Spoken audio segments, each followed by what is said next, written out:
Sa ngalan ng Ama at ng Anak at ng Espiritu Santo. Panginoon, isugo mo ang iyong espiritu at pagpanibaguhin mo ang muka ng aming mundo. Ang ebanghelyo sa araw na ito ay mula kay San Mateo, Kapitulo 17, versikulo 22 hanggang 27. At sa ebanghelyong ito ay may mga dumating na tao upang tanungin kung si Jesus ba ay nagbabayad ng buwis para sa templo. At kanilang kinausap si Pedro. Ang buwis para sa templo sa lumang tipan, unang-una ay para pambayad ng kasalanan. Ito ay paglilinis sala o pagbabayad puri. Sapagkat ito ay nasa konteksto ng census. Noong ang mga pinuno ng bayang Israel ay nagkaroon ng census o pagbibilang ng mga tao na sa lumang tipan ay isang malaking kasalanan sa Diyos. Sapagkat ang mga pinuno ng bayang Israel ay gustong bilangin ng mga tao, ang mga Israelita, para makita nila at masukat ang kanilang lakas, ang kanilang mga sundalo, ang kanilang mga armas. Ito ay kasalanan laban sa Diyos, sapagkat Diyos lamang ang nakakaalam ng kanyang kawan.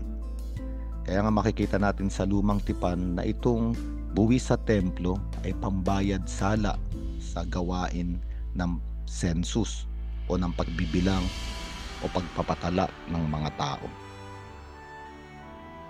At yung mga salaping na iipon dito ay ginagamit para pangalagaan ang templo, ang mga pangangailangan ng templo, sapagkat araw-araw silang nag-aalay ng kordero. Kailangan nilang magkaroon ng mga trigo para gumawa ng arena, para sa tinapay, para sa mga langis, para sa ilaw ng templo at marami pang iba. Ito ang konteksto ng ebanghelyo natin. Kaya nga si Pedro ay pumunta kay Jesucristo. At si Jesucristo ay inutusan si Pedro na pumunta sa lawa at mamingwit. At yung unang isdang mahuhuli ay mayroong salaping pilak na nasa bibig. Ayun ang kukunin at ibibigay bilang pambayad sa buwis ng templo. Ito ay isang himala. Ngunit sa likod nitong ebanghelyong ito ay maraming mga salitang pwede tayong tanggapin. Unang-una, ang isda sa Grego ay iktus.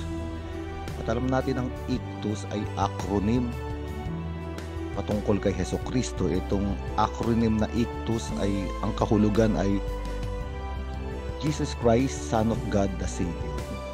Si Jesucristo, anak ng Diyos, mangliligtas.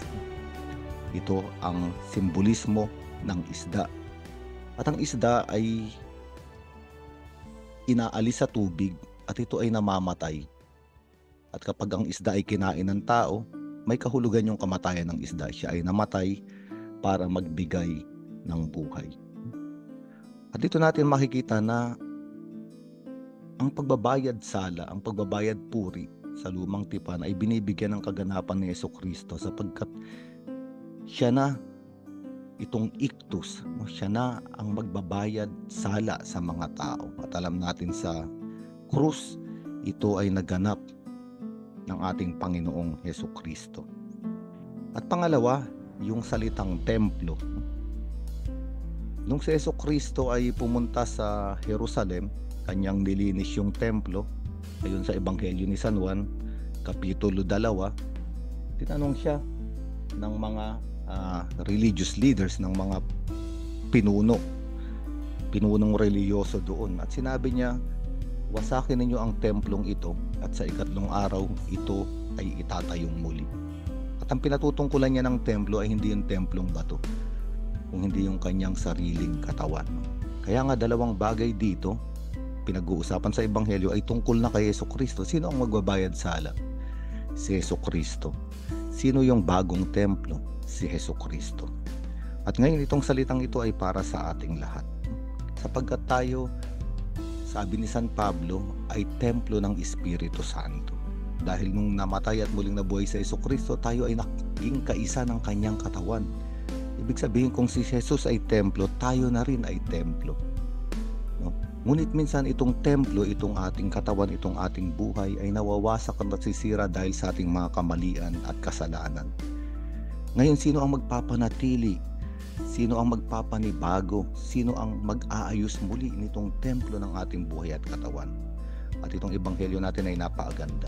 Yung isda na merong salaping pilak sa bibig, na larawan ni Jesucristo, siya muli yung magbabayad sala. Kaya nga sa tuwing nagbabalik loob tayo sa Panginoong Jesucristo, ito yung nangyayari. Napapanatili, buo, napapanatiling bago, at pwedeng magsimulang muli yung templong nawasak. Pwedeng maging bago muli at mabuhay muli. Kaya nga sa araw ito ay mabuting balita sa atin sapagkat may nagpapanatili ng ating buhay, may nangangalaga sa ating buhay. At ito ang ating Panginoong Jesucristo. Sa ngalan ng Ama at ng Anak at ng Espiritu Santo.